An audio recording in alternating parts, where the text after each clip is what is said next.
Sa dami nga po ng mahuhusay at malalakas nating boksingero dito sa Pilipinas, hindi nga po lahat ay nabibigyan ng pagkakataon na makilala at maging matagumpay sa landas sa kanilang tinatahak. Mga mahuhusay na boksingero na minsan nang lumaban sa labas ng ating bansa upang ipakita ang katangi-tanging abilidad sa pakikipaglaban sa ibabaw ng lona.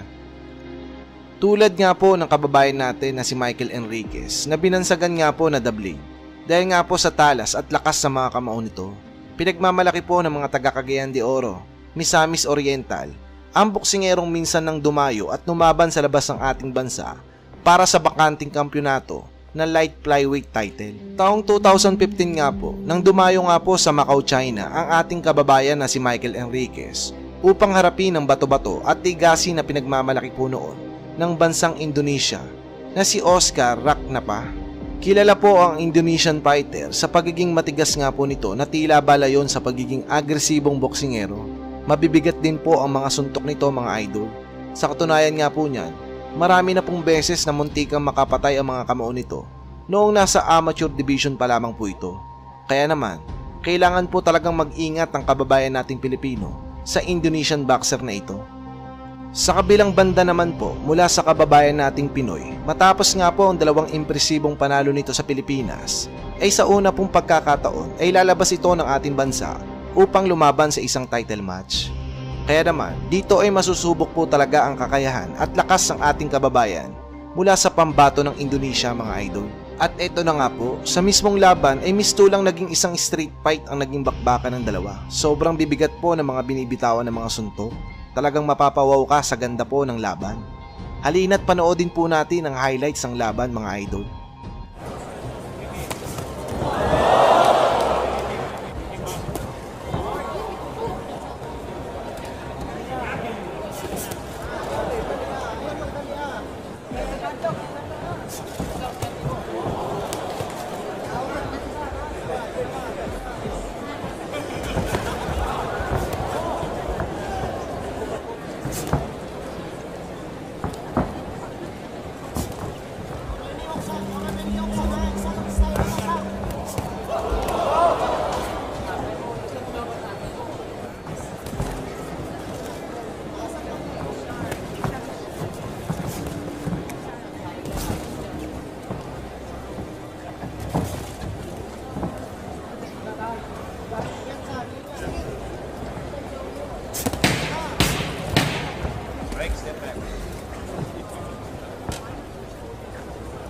Talaga naman pong matigas din po talaga ang Indonesian boxer mga idol. Sa kabila nga po ng malalakas sa patama ng Pinoy dito, ay nakukuha pa nga pong tumawa at ngumiti-ngiti nito. Samantala ang kababayan po nating Pinoy ay seryoso at focus nga pong pabaksakin ang makunat na si Raknapa.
Nang sumapit nga po ang round 3 hanggang round 4 mga idol ay nagsimula na nga pong unti-unti na mamaga ang kanang mata ng Indonesian fighter.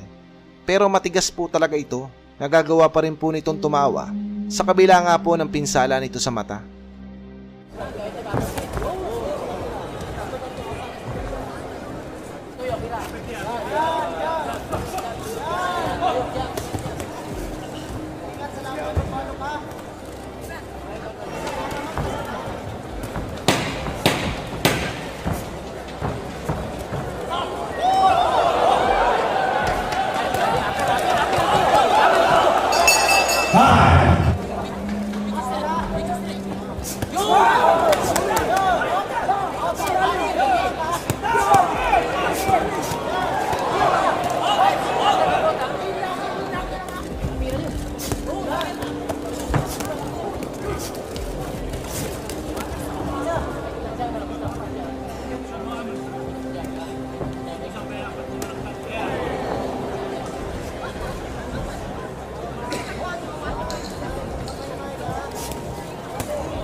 Sa round 5 po ay mas lalo nga pong naging agresibo ang Pinoy fighter. Nakikipagsabayan din naman po ang Indonesian boxer. Ngunit talaga pong malala na ang pinsala nito sa mata. Kaya naman po ito ang nangyari.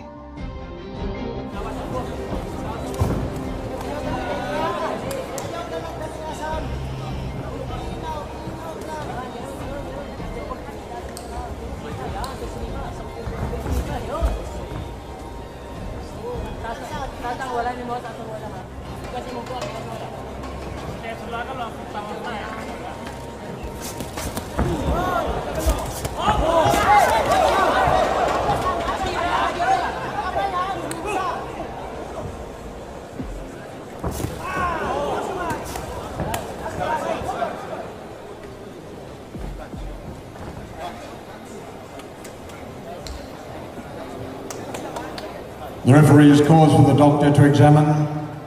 Once again, this is done to protect the boxer. The referee must at all times consider the boxer's health, wealth and well-being.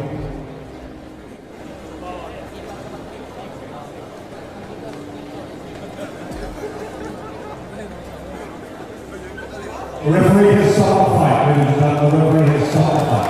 On the doctor's instruction. Ladies and gentlemen, I'd like to call up the Genesis Entertainment Director Joe Belmont. Nanalo nga po ang Pinoy sa isang technical knockout sa round 5 matapos nga pong hindi napayagan ng doktor si Raknapa na ipagpatuloy pa ang laban dahil nga po sa lala ng eye injury nito. At ito nga po ang unang title belt ni Michael Enriquez at unang panalo sa labas ng ating bansa. Matapos nga po ang pagkapanalo na yan ay nagkaroon pa ng 8 laban si Michael Enriquez. Ngunit 3 nga lang po ang naipanalo nito dahil nga po hindi natutukan at walang humawak na magaling na trainer at promoter dito. Sa palagay mo, idol, may potential ba sana si Michael Enriquez kung sakaling nahawakan ito ng mas magaling sana na trainer? Comment mo ang sagot mo at pag-uusapan po natin yan sa comment section. Maraming salamat po mga idol.